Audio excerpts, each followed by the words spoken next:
Child malnutrition today in India is at 46%, which means half of Indian children are malnourished. Kind of inequity that you see in India, where 4 out of the 10 richest people in the world are Indian. We have more dollar billionaires than all of Scandinavia put together. We have 3 times as many dollar billionaires as Scandinavia. We are essentially trying to legislate the right to food. Essentially say that no citizen in this country should go hungry. And for doing that, we need to legislate a set of very durable legal entitlements which are justiciable. India does not have a dearth of money for this. I mean, after all, we are a country that spends $25 billion every year on defense. We don't have a dearth of food schemes. The kind of food schemes we have are the largest in the world.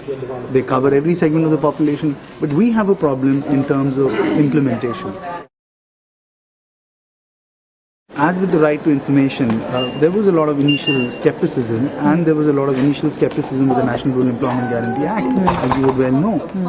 But once they were implemented, there was enough public pressure to get these legislations working on the ground. And I think the fact that India is following a development path where it is legislating rights, be it the right to education, which was recently passed by our parliament, the right to information, the Rural Employment Guarantee Act, the right to healthcare bill that's on the anvil, and the National Food Security Act. This could be a model for the entire world to follow.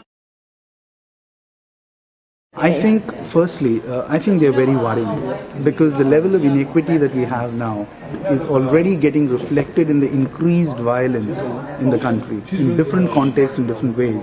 And one of the examples of this, if you look at it, if you correlated a map of poverty in India with a map of Maoism, the spread of left-wing extremism in India, you would find a perfect correlation. In those areas which are desperately poor are those areas where the Maoists have gained strength. Now, what does that tell you about our democracy?